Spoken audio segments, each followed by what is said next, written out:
नमस्कार, मैं हूं माधुरी। आप देख रहे हैं वागड़ वार्ता 91। वागड़ वार्ता 91 में आपका स्वागत है। प्रदेश और संभाग की ताजा तरीन खबरों से अपडेट रहने के लिए आज ही हमारे चैनल को सब्सक्राइब कर ले और बेल आइकन को जरूर दबाएं। चलिए खबरों का सिलसिला शुरू करने से पहले नजर डाल लेते हैं अब तक की टॉप हेडलाइंस पर। बिजली के पोल में करंट दौड़ने से गंभीर रूप से झुलसा बुजुर्ग, ग्रामीणों ने उठाए सुरक्षा व्यवस्था पर सवाल। बारात निकलने से पहले रुका बाल विवाह, प्रशासन और चाइल्ड हेल्पलाइन ने परिवार को किया पाबंद। घरेलू सामान की आड़ में हो रही शराब तस्करी हुई नाकाम, अवैध शराब के साथ एक आरोपी हुआ गिरफ्तार। बांसवाड़ा जिले के गढ़ी थाना क्षेत्र में बिजली विभाग की लापरवाही एक बार फिर सवालों के घेरे में है। घर के पास खड़े एक विद्युत पोल में अचानक करंट दौड़ने से एक बुजुर्ग गंभीर रूप से झुलस गया। हादसे के बाद मौके पर अफरा तफरी मच गई और परिजन तत्काल घायल को अस्पताल लेकर पहुंचे। फिलहाल बुजुर्ग का जिला अस्पताल में उपचार जारी है। वहीं ग्रामीणों ने विद्युत पोलों की सुरक्षा व्यवस्था की जांच कर जिम्मेदारों पर कार्रवाई की मांग की है।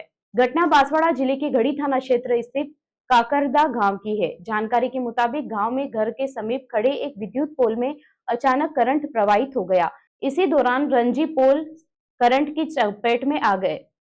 करंट लगते ही बुजुर्ग गंभीर रूप से झुलस गए और मौके पर ही बेसुध होकर गिर पड़े। घटना को देखकर आसपास मौजूद लोगों में हड़कंप मच गया। ग्रामीण और परिजन तुरंत मौके पर पहुंचे तथा घायल को संभाल कर उपचार के लिए बांसवाड़ा जिला अस्पताल रवाना किया। अस्पताल पहुंचने पर चिकित्सकों ने बुजुर्ग का प्राथमिक उपचार शुरू किया। बताया जा रहा है कि करंट लगने से उनके शरीर के कई हिस्सों पर गंभीर प्रभाव पड़ा है और डॉक्टरों की निगरानी में उनका इलाज जारी है। परिजनों में घटना के बाद चिंता का माहौल बना हुआ है। हादसे की सूचना संबंधित विभाग को भी दे दी गई है। ग्रामीणों का कहना है कि यदि समय रहते विद्युत पोलों और लाइनों की नियमित जांच की जाती तो इस तरह की घटना से बचा जा सकता था। स्थानीय लोगों ने मांग की है कि क्षेत्र में विद्युत सुरक्षा व्यवस्था की व्यापक जांच करवाई जाए और भविष्य में ऐसे हादसों की पुनरावृत्ति रोकने के लिए आवश्यक कदम उठाए जाएं। बांसवाड़ा जिले के गढ़ी उपखंड की बूरी ग्राम पंचायत में शनिवार को वंदे गंगा जल संरक्षण जन अभियान के तहत जिला स्तरीय कार्यक्रम का भव्य आयोजन किया गया। जल ग्रहण विकास एवं भू संरक्षण विभाग के तत्वाधान में आयोजित इस कार्यक्रम में जनप्रतिनिधियों, अधिकारियों और ग्रामीणों ने बड़ी संख्या में भाग लिया।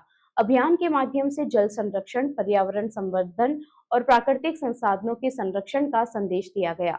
इस दौरान मुख्यमंत्री जल स्वावलंबन अभियान के तहत निर्मित 134 जल संरक्षण संरचनाओं का लोकार्पण भी किया गया। जल संरक्षण को जन आंदोलन बनाने के उद्देश्य से आयोजित इस कार्यक्रम की शुरुआत विधिवत गंगा कलश पूजन के साथ हुई। इसके बाद बोरी खेल मैदान से हथेलिया तालाब तक भव्य कलश यात्रा निकाली गई, जिसमें बड़ी संख्या में महिलाओं, ग्रामीणों और जनप्रतिनिधियों ने भाग लिया। यात्रा के समापन पर हथेलिया तालाब पर पूजन किया गया और जल भरकर संरक्षण का संकल्प लिया गया। कार्यक्रम के दौरान जल संरक्षण से जुड़ी विभिन्न गतिविधियों का आयोजन किया गया। इसमें श्रमदान, वृक्षारोपण, पीपल पूजन, जल चौपाल और जल पूजन जैसे कार्यक्रम शामिल रहे। इन गतिविधियों के माध्यम से लोगों को जल स्रोतों के संरक्षण और पर्यावरण संतुलन बनाए रखने के प्रति जागरूक किया गया। जिला स्तरीय आयोजन में घड़ी विधायक कैलाश मीणा, पूर्व मंत्री धनसिंह रावत, पूर्व जिलाध्यक्ष लाभचंद पटेल सहित कई जनप्रतिनिधि और अधिकारी मौजूद रहे।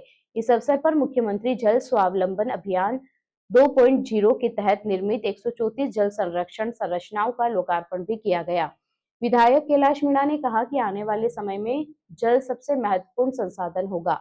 ऐसे में जल संरक्षण को केवल सरकारी अभियान नहीं बल्कि जन भागीदारी से जुड़ा जन आंदोलन बनाना जरूरी है, ताकि भविष्य की पीढ़ियों के लिए जल संसाधनों को सुरक्षित रखा जा सके। डूंगरपुर जिले के कुआ थाना क्षेत्र में प्रशासन और चाइल्ड हेल्पलाइन की सतर्कता से एक बाल विवाह को समय रहते रुकवा दिया गया।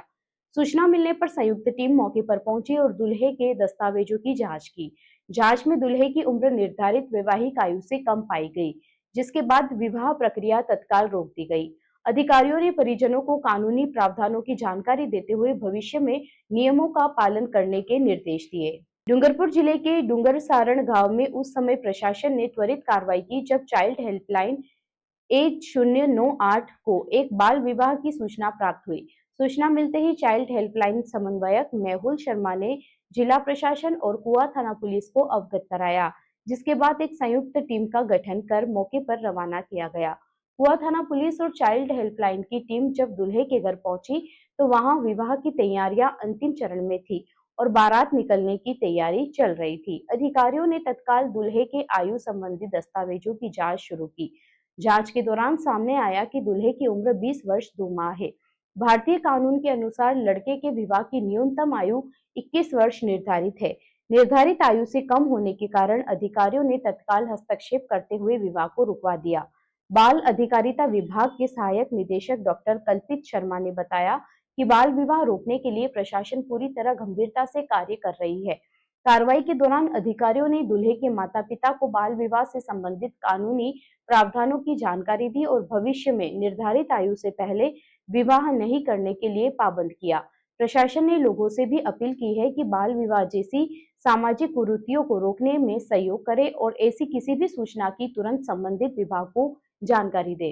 प्राप्त हुई कि कुआं थाना क्षेत्र के डूंगर सारण ग्राम पंचायत में बाल विवाह का आयोजन किया जा रहा है। सूचना प्राप्त होते ही चाइल्ड हेल्पलाइन ने जिला प्रशासन, तहसील प्रशासन चिखली एवं कुआं थाना को इसकी सूचना दी। इसके लिए एक टीम का गठन किया गया। टीम ने घटनास्थल पर पहुंचकर जब दस्तावेजों की जांच की तो पाया कि वास्तव में जिस बालक का विवाह होना जा रहा है उसकी उम्र 20 वर्ष और 2 माह है।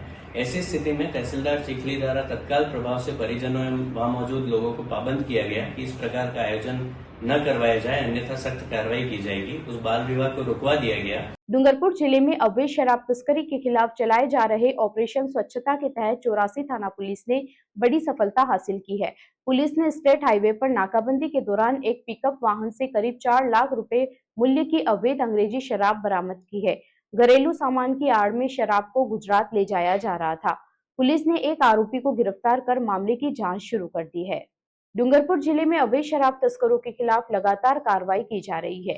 इसी कड़ी में 84 थाना पुलिस को मुखबिर से सूचना मिली कि एक पिकअप वाहन में बड़ी मात्रा में अंग्रेजी शराब भरकर गुजरात की ओर ले जाई जा रही है। सूचना मिलते ही पुलिस ने बेंजा चौकी के सामने स्टेट हाईवे 54 पर नाकाबंदी कर संदिग्ध वाहनों की जांच शुरू कर दी। जांच के दौरान एक पिकअप वाहन को रुकवाकर उसकी तलाशी ली गई। तलाशी में पुलिस को पुराने घरेलू सामान के बीच छिपाकर रखे गए अंग्रेजी शराब के 15 कार्टन मिले। तस्करों ने पुलिस को गुमराह करने के लिए वाहन में पुराने कपड़ों की कर्तन, सिलाई मशीनें और टूटे हुए स्टूल रखे हुए थे, जिनकी आड़ में शराब परिवहन की जा रही थी। पुलिस ने मौके से वाहन चालक आकाश शर्मा को गिरफ्तार कर लिया है। आरोपी झुंझुनू जिले के पिलानी थाना क्षेत्र के पीपली गांव का निवासी है। प्रारंभिक पूछताछ में आरोपी ने बताया कि शराब की खेप हरियाणा के गुरुग्राम से भरकर गुजरात के सूरत पहुंचाई जानी थी। पुलिस ने अवैध शराब और तस्करी में प्रयुक्त पिकअप वाहन को जब्त कर लिया है। जब्त शराब की अनुमानित बाजार कीमत करीब 4 लाख रुपए आकी गई है। आरोपी के खिलाफ आबकारी अधिनियम के तहत मामला दर्ज कर आगे की जांच की जा रही है। पुलिस अब इस नेटवर्क से जुड़े अन्य लोगों और शराब की सप्लाई चेन की भी पड़ताल कर रही है। बांसवाड़ा जिले के आंबापुरा थाना क्षेत्र में एक ही परिवार के 6 लोगों के अचानक बीमार पड़ने से हड़कंप मच गया। निचली नाल गांव में भोजन करने के बाद कुछ समय बाद परिवार के सदस्यों को उल्टी और दस्त की शिकायत शुरू हो गई। हालात बिगड़ने पर सभी को जिला अस्पताल में भर्ती कराया गया, जहां उनका उपचार जारी है। प्रारंभिक तौर पर मामला फूड पॉइजनिंग का माना जा रहा है, जबकि स्वास्थ्य विभाग ने जांच शुरू कर दी है। अंबापुरा थाना क्षेत्र के निचली नाल गांव में उस समय अफरा तफरी मच गई जब एक ही परिवार के 6 लोगों की तबीयत अचानक बिगड़ गई। परिजनों के अनुसार सभी ने घर पर भोजन किया था, जिसके कुछ देर बाद उन्हें बेचैनी महसूस होने लगी और लगातार उल्टी दस्त की शिकायत शुरू हो गई। देखते ही देखते परिवार के 6 सदस्यों की हालत खराब होने लगी, जिससे घर में हड़कंप मच गया। बीमार लोगों में 4 लड़कियां और 2 महिलाएं शामिल है। परिजनों ने बिना देरी किए सभी को उपचार के लिए बांसवाड़ा जिला अस्पताल पहुंचाया, जहां चिकित्सकों की निगरानी में उनका इलाज किया जा रहा है।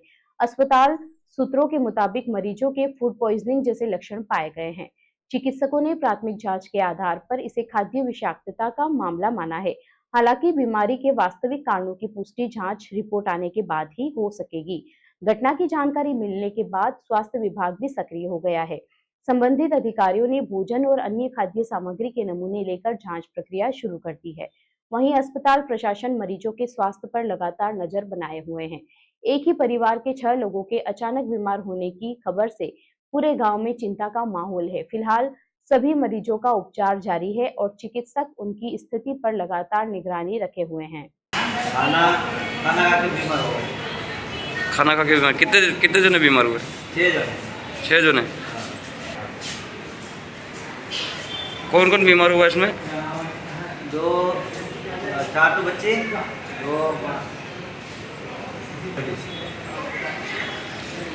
क्या नाम है इनका दोनों का? लक्ष्मी और नारायण। ये बच्चों का रोना, रीना, मोना और गुडिया, कांचन। क्या लगता है आपकी? एक तो मेरी लेडीज है और माँ। चलते चलते फिर नजर डालते हैं आज की टॉप हेडलाइंस पर। बिजली के पोल में करंट दौड़ने से गंभीर रूप से झुलसा बुजुर्ग, ग्रामीणों ने उठाए सुरक्षा व्यवस्था पर सवाल। बारात निकलने से पहले रुका बाल विवाह, प्रशासन और चाइल्ड हेल्पलाइन ने परिवार को किया पाबंद। घरेलू सामान की आड़ में हो रही शराब तस्करी हुई नाकाम, अवैध शराब के साथ एक आरोपी हुआ गिरफ्तार। अपने स्मार्टफोन पर प्रदेश भर की खबरों से अपडेट रहने के लिए आज ही हमारे चैनल को सब्सक्राइब कर लें और बेल आइकन को जरूर दबाएं। फिलहाल इस बुलेटिन में इतना ही। अब दीजिए इजाजत माधुरी को। आप बने रहिए वागड़ वार्ता 91 के साथ। नमस्कार।